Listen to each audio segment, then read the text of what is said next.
we are being driven out in the desert by this Bedouin guy. He's got two young children, I would say about 10 and 12. And so we're rattling through the desert and it's pretty loud and we're shouting at each other a little bit just to be heard. Suddenly the kids are shouting in the back and he turns to me and he says, in Jordan, in the middle of a desert, "They say you sound like the man from FIFA."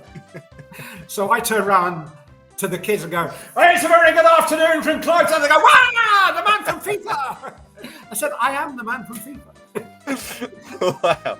Hello and welcome to this final episode of season 2 of When Football Began Again, the podcast that takes a nostalgic look at the Premier League era.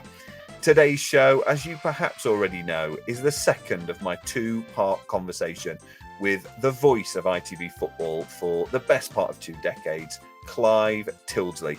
If you are discovering this show, there is a part 1 where we discuss all of Clive's early career, his moves to ITV.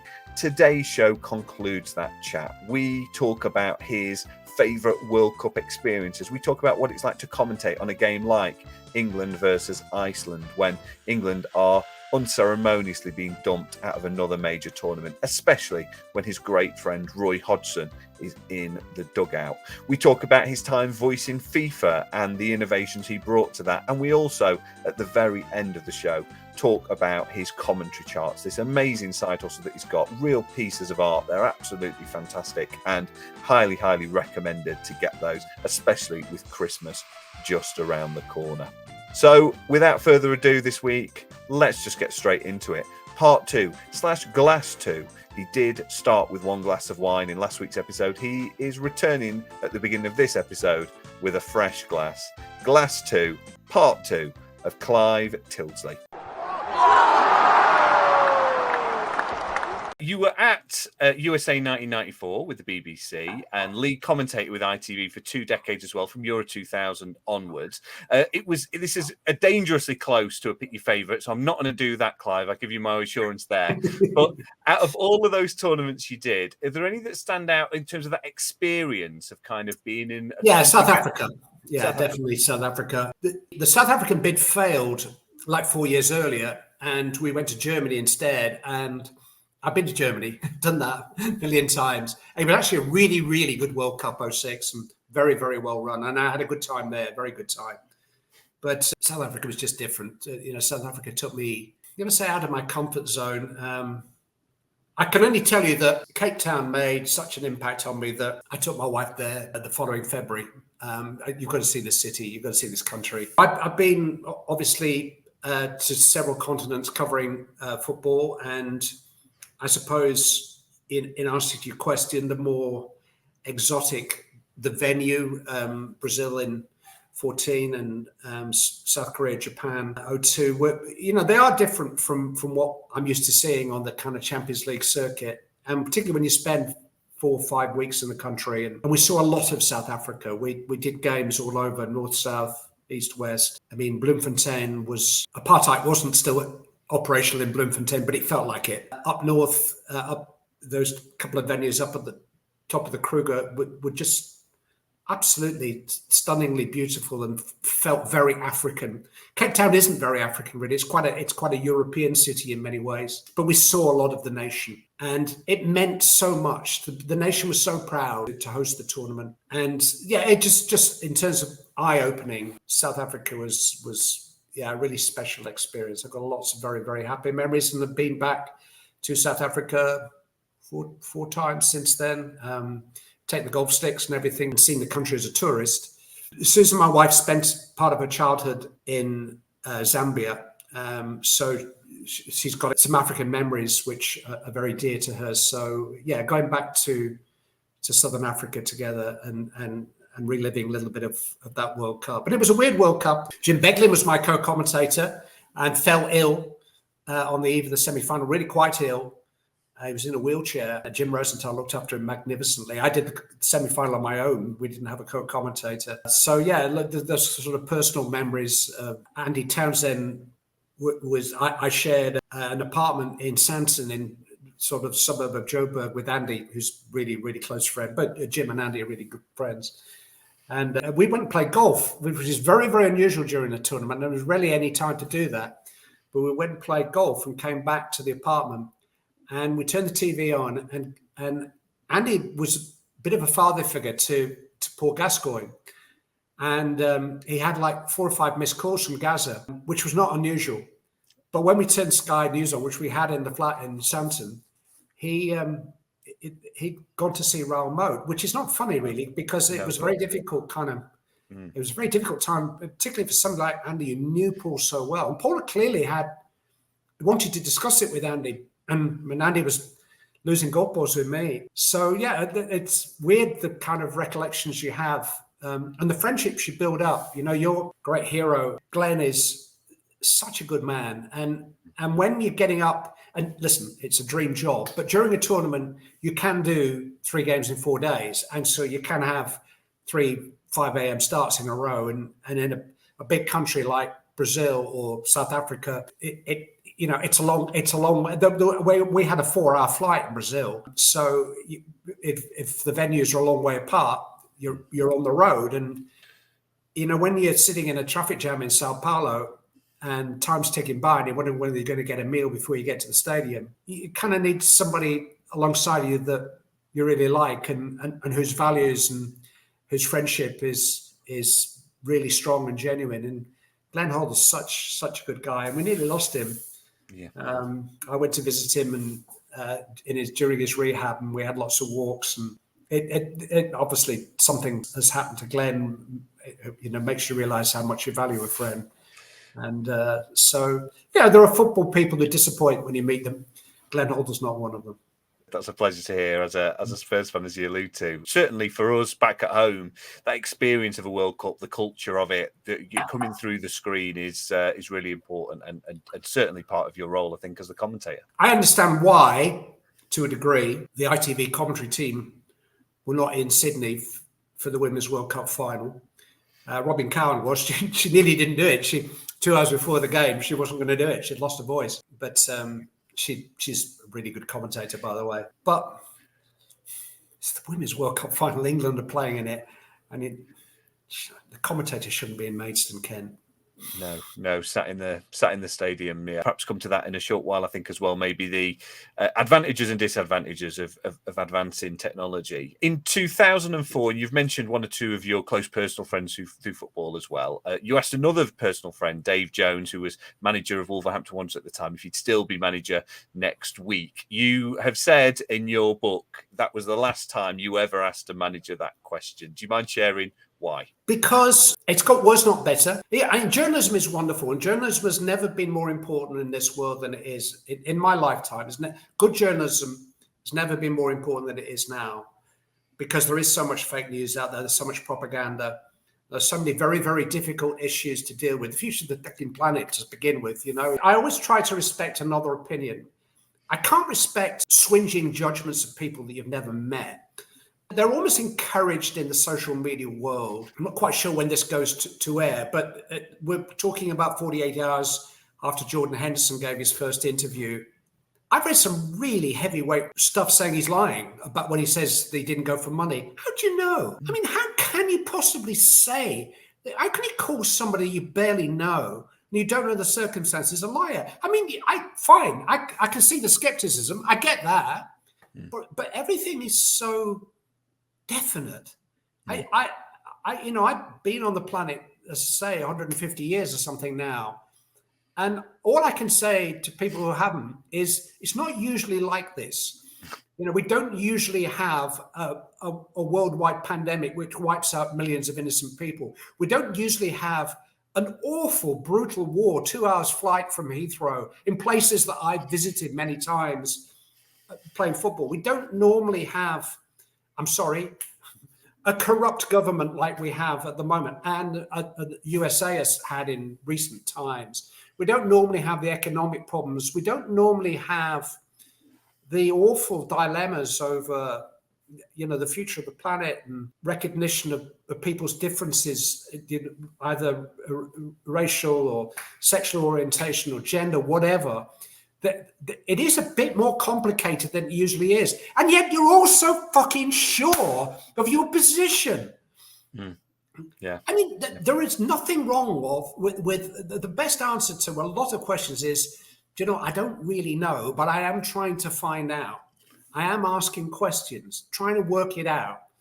So if you've got a bit of an input that you'd like to give me, but please don't give me your opinion and tell me that unless I share it, I'm the infidel and I will be cast into the fiery inferno, because I'm just not that kind of person, I'm afraid. I've got an inquisitive mind. I'm a bit of a journalist.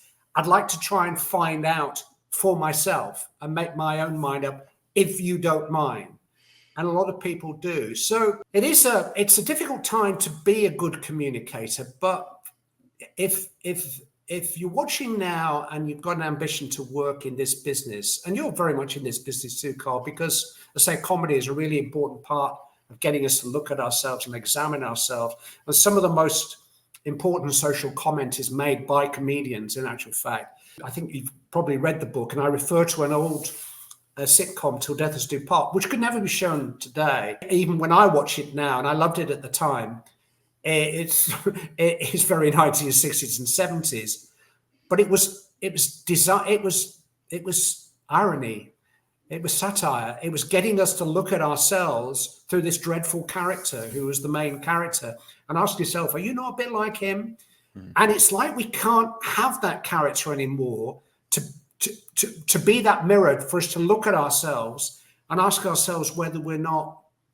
I don't know what's happened. I don't know whether COVID, the breakdown in personal meetings and relationships and eye-to-eye contact, all this, this is now a personal, intimate conversation, and we are, 180 miles apart. Something has happened to the way that we conduct our relationships, which I think people in communications, in journalism, as I say, in comedy and entertainment, I love television. I'm struggling to find anything I really want to watch on television. And that's not just because I'm old or different or whatever. I'm hearing this a lot. And I'm hearing a lot of undercurrent murmurings of people who are not happy with the way that media and discussions are being conducted. And so we're actually creating resistance movements against things which are actually pretty good. Political correctness, I don't have a problem with political correctness, because actually political correctness is just having some consideration for other people's points of view and feelings. But some of the strident protection of political correctness does none of that. It dismisses your opinion and your viewpoint and forces it underground. And if you're not careful, it's all going to swell up and it's going to explode in your face. So you and I, and anybody else who's got any ambitions in communication, have got to start to take responsibility and take a few risks. We've got to be able to say things, really, or certainly ask questions which are not getting asked at the moment, because debate is dead. And it's a very, very important part going forward. And whether it's, coming back to our little world or my little world, the treatment of referees, I would think of all the different constituents of professional football, the match officials probably make fewer mistakes than anybody, fewer than the players, fewer than the managers, fewer than the fucking broadcasters, fewer than the administrators. Yeah, they get a few wrong. And when they get it wrong, it obviously affects the credibility big time, particularly of VAR. But actually, this whole business about, they don't know the game. They're not paid to know the game. They're paid to know the rules. Do you know the laws? No, you don't, do you? No, you're the manager of whatever, and you don't actually know the laws of the game. You're the manager of Manchester United, and you think you know better where the angle of the camera should be to decide the offside than the people who actually set these things up. Yeah. And you can say it openly without really anybody saying, oh, come off it, Eric. Just do what you do, okay? And let them do what they do. And from time to time, you'll have a little bit of a get-together and maybe have an input as to how it might be a little bit better. And they might have a little input into how you might do your job a little bit better. And then we can all get on and improve. This isn't the view of an old man, is it, Carl? This is just... No. I'm hearing it from 25 and 30-year-olds too, by the way. Yeah, yeah. And communication right at the heart of that you've just said, which, it is one of the things, especially with VAR, in terms of actually relaying how some of these decisions are made. That transparency of VAR, to take that as one singular point from that, I think is the thing that, because we've all been in stadiums as fans, and I imagine even as commentator, you're not always getting the information that you need to make that call. And communication, I think that is the biggest thing where VAR, which it's a controversial point of view as to whether it's improved the game or not. I think there's definitely elements where it has, but actually the transparency of that decision being made, especially for the fan in the stadium, is really, really difficult. And it's 5 seconds in 90 minutes, not even 90 minutes now, 110 minutes or however long we play. Okay, it's an important 5 seconds because a goal's been scored or whatever, a penalty's been given. And I get that. But this sort of managerial viewpoint that we lost 1-0 today, but we had a goal wrongly disallowed in the 3rd minute, therefore we drew 1-1. No, if you'd scored in the 3rd minute, the other 87 minutes would have been totally different. Mm-hmm. You can't. Roy Hodgson, who is actually, I mean, what a guy. And I've been saying this for years because I know him. And, I've been out, Susan and I have been out for supper with Roy and Sheila, and you can go out for supper with Roy and not talk football, but he is what he is, and he is a hugely intelligent man, and that intelligence conveys in the way that he sets up football teams, in actual fact. But he once said to me, football is analysed from the final whistle back to the first whistle. It's played the other way. You can't do that. You can't get to the final whistle and say, if only they'd done that in the 3rd minute, they'd have won. No, it doesn't work like that. It really, if football would be so dull if it was really that predictable, but it's not. We as commentators, we have this we prepare these lines for the opening 10 minutes. Oh, here we go. I'm one here for, fucking go. That's sport, all that. I've been on all that work I've done on the first setting up 10 minutes, and you've gone and scored a goal. I wasn't supposed to happen at all. I didn't even see it, but I hadn't finished reading this bit about Aston Villa haven't won in London and you've scored a goal. Watch the game. Yeah. Watch the game. See how these moments change the game. And that's why I've got a job, because of the unpredictability, the natural drama of football. You don't need to dramatize it. You don't need to oversell it. It's fantastic the way it is. So just reflect it. Just follow it. You're just the voice. Biggest advice to a commentator: watch the game. I know we're not picking favourites, so I want to just talk. I just want to talk about one game that I don't think would have been up there, but it comes back to a close personal friend again in Roy Hodgson. Obviously, in 2016 against Iceland, a very difficult game for England, and for you as the voice of it on that night. And I know, and you refer to this in your book, that your producer says to you that actually, if the result ends this way, Roy's position becomes untenable, and having to make that call about a personal friend, despite obviously your professional obligations there. I wondered perhaps about that moment, but also just how does that impact you? Obviously, you can only commentate on what is in front of you, and actually a momentous game, a wonderful moment versus a moment of real national almost mourning when the England team go out of the tournament. How does that impact you? I know for a fact that Gary Neville's watched that game about 3 times because he can't work it out. There's almost like a fascination. Obviously, he was one of Roy's coaches. I mean, the only thing that you needed in a game against Iceland was to score the first goal. If you score the first goal, it's over. Because, listen, they were fantastic, and the atmosphere they created was fantastic, and so on. But they were a limited football team, and if they've got to chase the game, then they've got to come out of their shell. And because you've got better players on the field, you beat them. England were gifted the first goal, actually handed the first goal. There was a penalty, which, I mean, a nonsense, a dubious penalty, to be honest. And so England are 1-up. And Roy is a funny one. I love him. I hug him every time I see him. But I had his trust and his friendship. And I had an agreement that around about 12 noon, 1 p.m., I would make a call for an evening game, and he would take me through his lineup. And every time the call started with some pleasantries, and then I say, anyway, Roy, I don't want to waste your time. Big match, big day. He said, what do you want?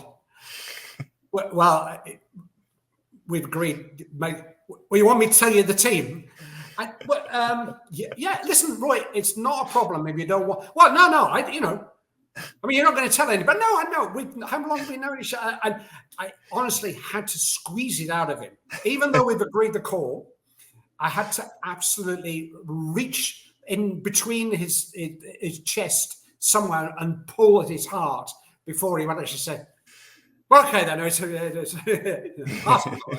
And then he'd take me through it. So I knew what they were about. Gary's main job with the squad at the time was really opposition analysis, which brought us very close together when England were playing Neptune or, Cayman Islands or something, because if there was one person who'd done as much work on the opposition, Moldova or San Marino, as the England sort of analysis team, it's me. And I might just have, without betraying confidences, I might just know a commentator in San Marino who's got an idea what they're going to do or who's fit and who's not. So we can trade a little bit of, Cold War information. And so Gary and I have spoken on the day of the game. Roy and I have spoken on the day of the game. I know how we're going to play it. I know exactly what we are going to do, England, when we defend a throw-in. I mean, literally to the almost as if I'd been given a marking job of my own. I know exactly how England are going to defend a throw-in, because that's how you lose a goal to Iceland. Their first throw-in, they scored. And I knew who hadn't done their jobs. And there were two fairly high-profile players, actually, by the way. And I am chewing on my tongue. It must have been Glenn alongside me. And I don't share all of this information with my co-commentator because it is so classified.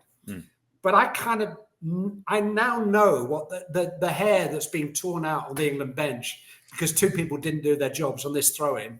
And now Iceland are level, and now we've got the same problem we had at kickoff. You can what I'm saying, you can have almost too much information. That information fed a sympathy for Roy and for Gary and for Ray Lewington, which is now pulling on my conscience as we go into the last couple of minutes, and it's still 2-1 to Iceland, and Roy's got to go if England go out. The guy in my ear is a good friend and a good editorial judge.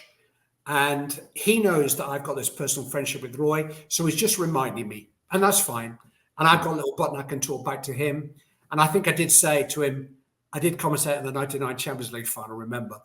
There's still 2 minutes to go here. And actually Rashford's come on and he's doing a little bit and England look like they might equalise. And who knows from there? It goes to extra time and we get through. And we've been there a million times before, Cameroon in 1990 and so on and so forth. So I'm waiting to the very last minute.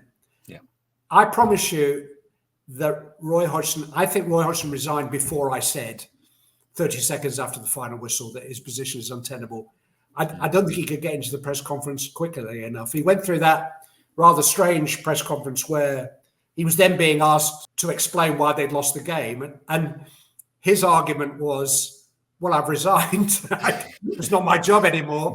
And in the book, I think I liken it to, the guy who's just gone down for 30 years, he doesn't appear on the steps of the Old Bailey to explain why he did the murder. He's on his way to the cell. He's done his bit, and he's taken the rap. And Roy actually, with all his intelligence, couldn't quite get his head around how he could resign and then be asked to explain why England had lost the game. What does it matter? I've gone. You've got somebody else now. We're out. But yeah, I did call it, and it probably was as difficult. You touched on, and I didn't answer your question about Dave Jones, who was a good friend, really close friend, who was on the verge of the sack at Wolves. And I asked him that question, do you think you'll be the manager of Wolves in a week's time? And he said, thanks, fudged the issue. And as he walked away, he turned and said, thanks, mate. Thanks a lot. Thank you. And I've never asked the question again because what does it matter what he says? It's not down to me to sack him. It's the board will do that. He was gone in a couple of games, later a couple more defeats. I've got a conscience about that, except that I asked the question that somehow I was expected to ask as a macho journalist, and he couldn't answer. And so why was I asking it? To make myself look good? That's not what the business is about. So I said that Roy Hodgson has got to fall on his sword now. but it wasn't a brave call. Because, as I say, he was pretty much on his way down to the press conference to resign already. As a commentator, once the mic is no longer live after such a disappointing defeat versus such an exciting victory, is there a difference in that kind of adrenaline you're feeling, or is your mind already on that next match? Yeah, I think we're all pretty selfish. We do the job, and it's just better. It's better for me if England win. Better for me if Wales win. I commentated on their European semi-final defeat. It would have been better if they'd won. And that's not. Chris Coleman was a good friend. So you do have that personal investment, but there's also a selfish thing that you want to be the voice that calls the '99 final and the '05 final. You don't want to be the voice that calls Arsenal losing to Barcelona, particularly, or Manchester United losing to Barcelona again. It's better when they win. And you've got a good news story. Robin managed to get a voice together to commentate on the World Cup final this year, but it would have been better if England had beaten Spain. Of course it would. So there's a bit of deflation that comes with the opportunity passing, I suppose. Yeah. Going back to '99, Manchester United were on the verge of that treble. And they didn't play very well, really, against Bayern. There were some reasons for that. Keane didn't play, Scholes didn't play, Giggs was on the right, and et cetera, et cetera. Beckham was in the middle. I mean, it wasn't much of a game, to be honest, for the most memorable game of my own career so far, anyway. It wasn't a great football match, really, until the last 10 minutes. And that's when sometimes football matches get overtaken by events, and that one particularly did. So I think if you happen to listen back to the last 10 minutes, you can hear the deflation in my voice that I've come all this way through all this season and they're going to let me down. They're going to lose to a goal I've called wrong anyway. Then there's a heady feeling of calling these incredible moments. And then as I walked back to the hotel in Barcelona, and it was like a 20-minute walk back to our hotel, and we had Sky News in the room. And I was going to go down and have a good few Riocas with the guys, whatever the outcome, because that you work very much as a team in television, and there is a real communion in that team. But I turned on Sky News because, we are a very tribal bunch, football fans, and you don't particularly want Arsenal to win anything ever, because that comes with just being a Tottenham fan. It's very, very difficult to be gracious and generous about anything that Arsenal do. And when you're Manchester United, anyone but United, there were a group. And I wondered, having gone big that night with all those words which everybody remembers, I wondered what your average City fan, Liverpool fan, West Ham fan, Leeds fan was thinking about me. Because I wasn't naive that a lot of those fans would have wanted Bayern to win the game and then the treble bid. But when I turned on Sky News, it was almost like England had won the World Cup. It had been so long since we'd had a Champions League win. And it was the Germans, for whatever reason. I don't know. Not quite that old. And I felt, as I went downstairs to start the Rioja hunt, that for one night only, even the most dyed-in-the-wool Liverpool Leeds fans saying to themselves, "Go on then, enjoy it. You deserve it. They're brilliant. You want it. You want it the way you've won your games this season. Bit crazy, football, bloody hell, all that stuff. But by the way, when you come to our place in August, you will get dog's abuse." And that's the kind of deal that we do sometimes with the devil that is football. I think that moment probably captures it more than any in my lifetime. That I don't think anybody feels quite as strongly about Manchester City as they did about Manchester United back then. Fergie and, I would love it. I would absolutely love it. And I would absolutely not love it if you win all three in 10 days. But they did. And they did it the way they did. And I think, as I say, for one night only, go on you go. We're going to bed. We're not going to watch another single second fucking Tyldesley ranting on. I don't want to hear any more of that nonsense. It'd be Gary Newbon next. But fair play. On you go. So you were also the voice of a number of video net games, most notably FIFA. That's not real, Carl. I know. That's not real. You know that, yeah? It was FIFA's for not me. real. During my university days, you've called the shots on some very epic battles that I've had myself. And in your book as well, there's a wonderful story about how your voice was recognised at the other side of the world. My wife organised the most wonderful holiday to the Middle East, summer holiday after a tournament. I can't remember which one it was now, but I should do. We went to Jerusalem, which is fascinating. I say I'm not a religious person, but a really, really fascinating place to visit. And then we crossed over into Jordan, and we went to Amman, and then we went to Petra. Wonderful. And then we went to a place called Wadi Rum, which is kind of a night under the stars in the desert. They have shot some sci-fi movies at Wadi Rum because it's almost like a lunar landscape, something you couldn't possibly create. So, I mean, these absolutely spotless skies and your romantic couple, night under canvas, with a proper loo, by the way. I don't really do Reading Festival anymore. I need... The first question I ask, are the loos good? Yeah, right, well, I'll come. So we are being driven out to our canvas under these starlit skies in the desert by this Bedouin guy who is obviously part of the tour company, and he's got this old Jeep, and I'm sat in the front next to him. He's got two young children, I would say about 10 and 12, who've come along with him, and my wife sitting next to them. And so we're rattling through the desert, and it's pretty loud, and we're shouting at each other a little bit just to be heard, and he's only got broken English, and my Arabic is non-existent. And suddenly the kids are shouting in the back, and he turns to me and he says, in Jordan, in the middle of a desert, "They say you sound like the man from FIFA." So I turn around to the kids and go, "Hey, it's a very good afternoon from Clive Tyldesley." They go, "Wow, the man from FIFA." I said, "I am the man from FIFA." Wow. I mean, sure enough, FIFA is made in several different languages, but not in Arabic. Well, maybe it is in Arabic now. I don't know, but it wasn't then. So the English language version traveled to Jordan, and these kids, in a rather surreal landscape, in a very surreal way, met the man from FIFA. Incredible. And for those kids, I'm sure those kids who are adults now, I'm sure remember that moment still to this day. That's incredible. It's not real. Yes. You do know that, yeah.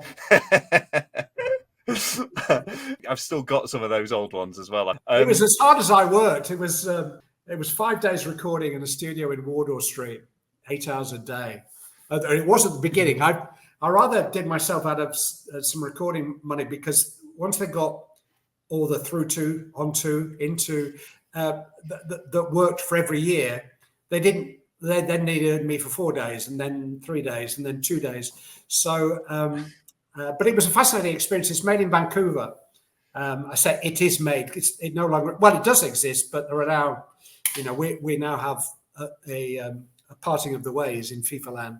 I went out to Vancouver to do a couple of seminars for the guys who did the soundtrack for FIFA, and it was. I mean, going to Vancouver is a wonderful experience, a great city. But it was fascinating to meet the AI guys and the programmers and try to put together a program where the soundtrack would sound more authentic, because I knew, because I had young sons who played it, the original script that I inherited from Motti, funny enough, had sort of bursting the onion bag and all that, which is fine once. But if you play FIFA for 8 hours, which kids do, and actually not kids, I mean, the average age of a gamer is now about 45 or something stupid. It's crazy. Bursting the onion bag's fine first time, and okay the second time, but when you hear it 10 times in an hour. So I tried to kind of tone down the script and make it easier to digest. Just that going back to what we spoke about years ago about the soundtrack to the movie. It is a visual experience, FIFA. And so you don't want the soundtrack to get in the way. So I rewrote the entire script. You are back on the Champions League shifts in the coming weeks ahead, you with CBS and Paramount Plus. And I wondered, all of that preparation that you do, perhaps for those teams that you see week in, week out, how does that differ when you're perhaps, or an international team, doing your preparation for a Champions League game with a team that you're not watching week in, week out? Well, it's very different from when I first did European football in terms of accessing information, because it's all there now. It's very, very easy to watch tapes of the Romanian second division, let alone, Paris Saint-Germain or Bayern Munich or whatever, whoever. So there are no excuses for not being across the information. There are lots of websites in the English language which cover those major clubs specifically. So in terms of info, it's very, very different from when I started my career. I'm commentating on Champions League now for an American audience, but CBS are almost insistent that Rob Green and I commentate pretty much as if we were commentating to a European audience. Change transfer fees to dollars, change temperature to Fahrenheit. Well, it's interesting actually. When I was doing the TalkSport commentaries, which I stood back from now because I didn't feel comfortable doing the in-game odds, but this will sound like a bit of a sales pitch. Obviously, I'm one of the older commentators still working, and I get that. I get the need to refresh and renew, and there are certainly lots of very, very good young commentators around.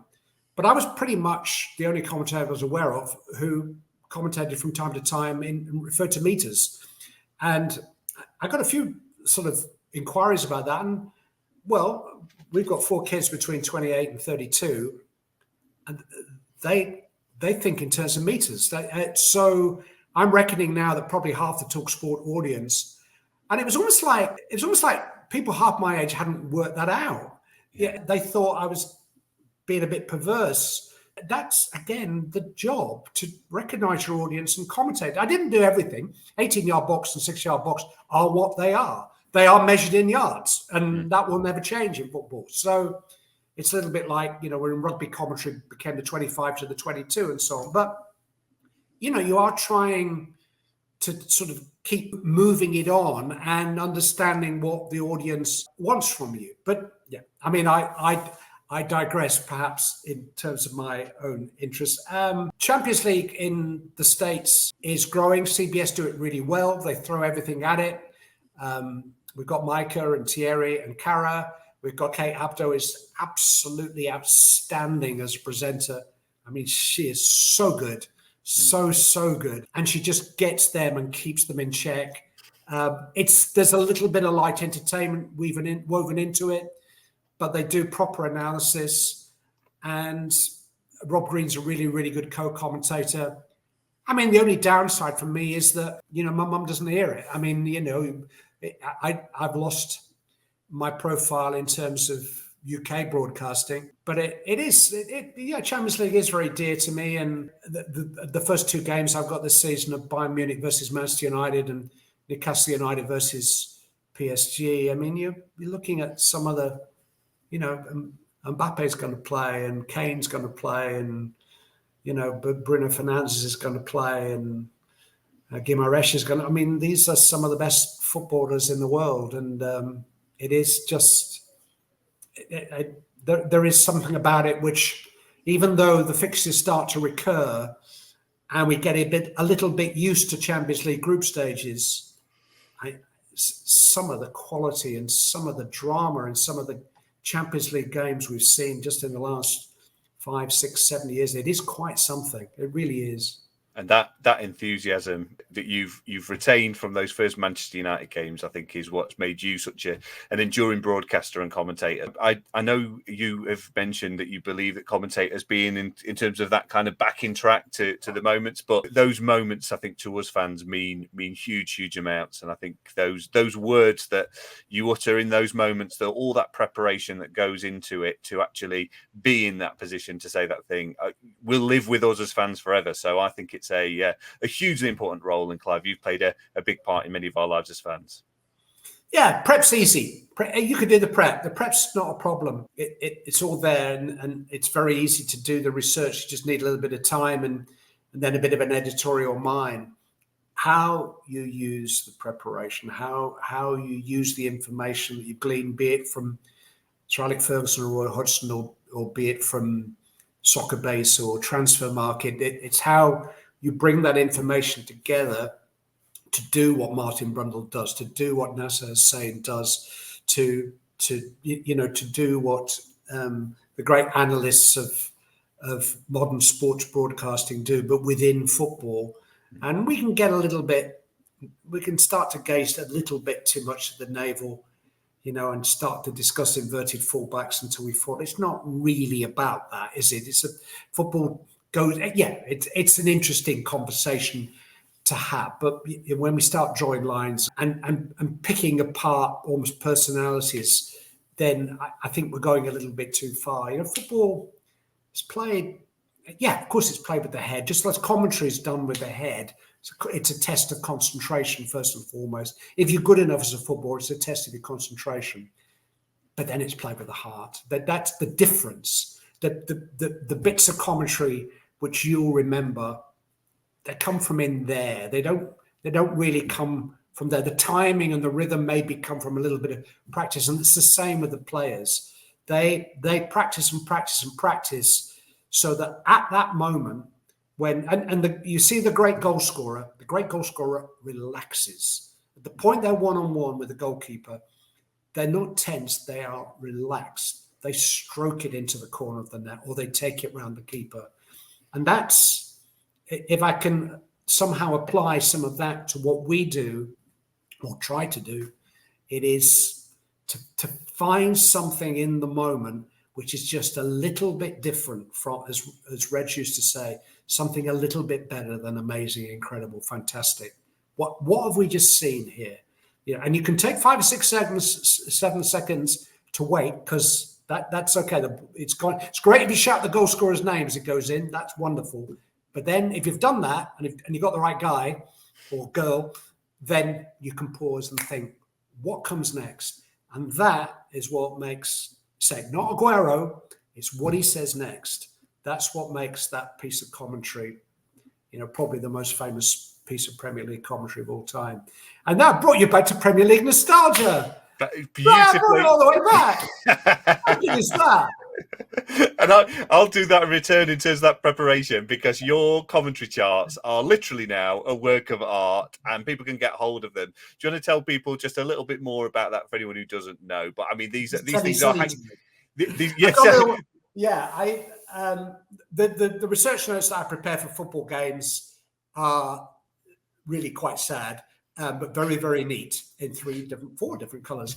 And they're all the players, all the information, everything that you would want to know about a football match. So if you've got a great game in your life, there may just be a commentary chart for it at commentarycharts.com, which I've compiled and handwritten, which is nice because if you've got a downstairs loo or whatever you've got, please don't tell me you've got a man cave. You can't. Man caves are no good. Don't have a man cave. Man caves are bad. But whatever you've got, and you want to hang this little piece of memorabilia, all it does is tell you about the game at kickoff. It doesn't tell you the story of the game because it's just what I've got in front of me at kickoff to refer to.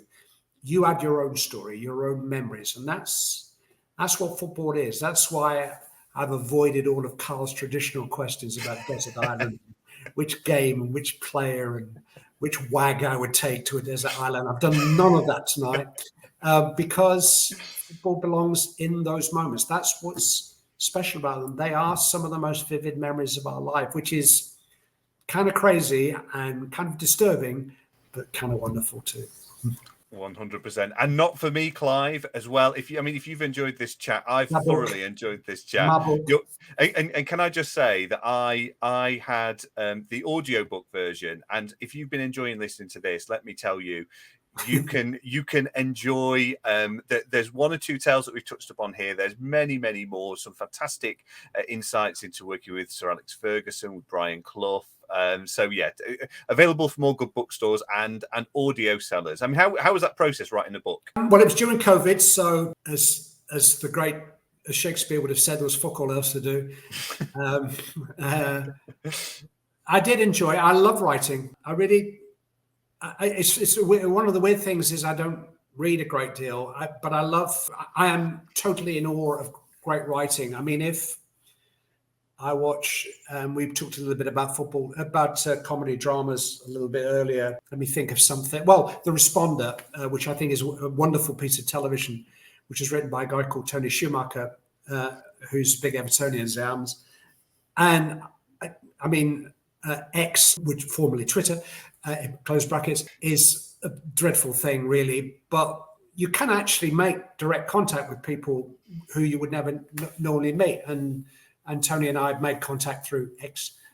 For me to tell him, wow, I couldn't have done that. How have you done that? The blank 90 minutes that I get at the start of a football commentary is a privilege. It is a blank canvas in a sense, although lots of colours on it already, which I'm just referring to. But yeah, the empty page, the empty Word document is a challenge. I mean, you must write. Ultimately, there's a lot of improv in your work as a stand-up guy, but you can't go on stage without something in your head which you've written. You know, I mean, the latest Dara O'Brien show, who I like Dara very much, and I've got to know him too, just through being able to tell him how good I think he is.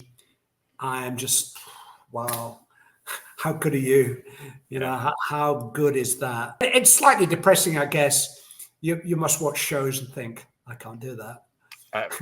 I'll never be as good as him or her. I just won't be. And I was a bit like that, really, when I kind of got the Brian Moore thing. You know, when I finished up being jumped up and thinking, I should have that semi-final. I'm younger than him. Then I got actually the contact that he'd made with people he'll never meet, which is what broadcasting is. I'm sure you're not going to ask me what I want on my gravestone. I'll probably get fried anyway. But the biggest compliment I get is when people say, you were the voice of something in my past, something, you know, voice of my childhood, whatever. And I'm not pretending for one moment that I get 100 people knocking at the front door saying, oh, you were the voice of my childhood. Oh, you were the voice of my... No, but occasionally somebody will say something like that. I'm fucking speechless. I just want to hug and, well, I probably wouldn't kiss them because that doesn't work out too well. Very true indeed. Clive Tyldesley, what a wonderful place to end it. And it's been an absolute pleasure. Thank you so much for joining me.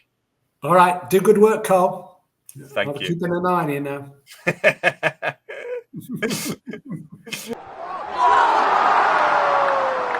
So that was Clive Tyldesley, part 2. What a fantastic guy. I'm still just listening and watching that back, just slightly in awe that he responded to the email at all, gave up his time, gave up 2 hours of his time, and was so generous in his answers and his candor, and just such a lovely bloke. And he is still a spring chicken in commentator terms. I think there is still at least another decade of Clive Tyldesley broadcasting football to us.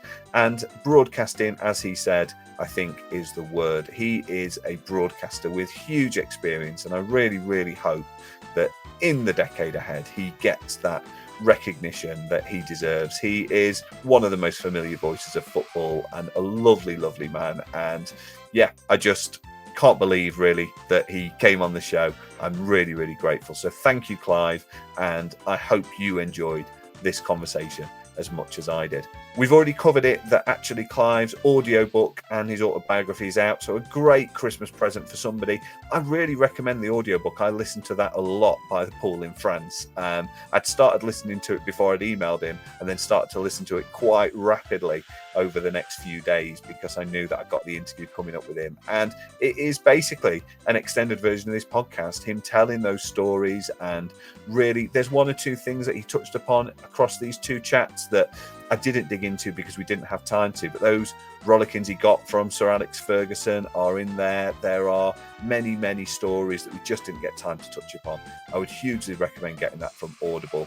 or buy his book. And if you're looking for a great Christmas present, his commentary charts are absolutely phenomenal. A really, really lovely gift. Perhaps to hint, if you're listening to this show, let's face it, you're probably the kind of person who would like to receive one of these commentary charts rather than buy one for someone else. So I'd be dropping a few hints right now. The links are in the description.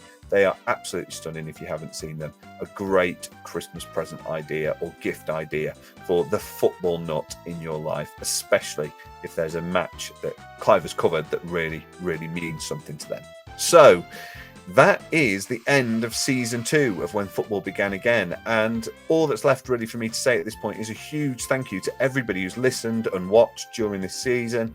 There has been a big jump in the numbers, which is absolutely fantastic and really, really encouraging. As ever, parting is such sweet sorrow. I wish that I could continue this week in, week out. It's simply not possible, unfortunately, to keep up the production and the time frame of a weekly episode. However, I will be back in the early spring. I've already got some of those interviews in the bag, and it is going to be a really, really fantastic season yet again. I've got some brilliant interviews. Jim White, the journalist, Jules Warren, the Sky Sports News broadcaster, Jack Campbell, the comedian, a former English Comedian of the Year.